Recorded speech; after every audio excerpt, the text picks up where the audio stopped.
আসসালামু আলাইকুম রহমতুল্লাহি ওবরাকাতুহ। ইন্নাল হামদুলিল্লাহ ওয়াসসালাতু ওয়াসসালামু আলা মান লা নাবিয়্যা বা'দা আম্মা বা'দ। দেশ ও দেশের বাহিরে থেকে যারা আমাকে দেখছেন সকলকে জানাই আন্তরিক শুভেচ্ছা ও অভিনন্দন।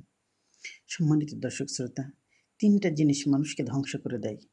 রাগ, হিংসা, অহংকার। এই ৩ টা মানুষকে ধ্বংস করে দেয়।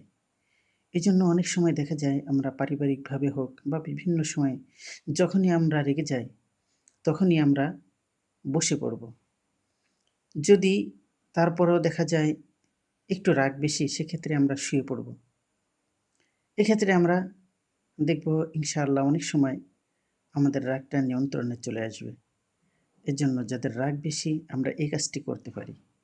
মহান রব্বি করিম আমাদেরকে রাগ, হিংসা, অহংকার এই সমস্ত জিনিস থেকে আমাদের সকলকে হেফাজতে রাখুন। আমিন। আসসালামু আলাইকুম ওয়া রাহমাতুল্লাহি ওয়া বারাকাতুহু।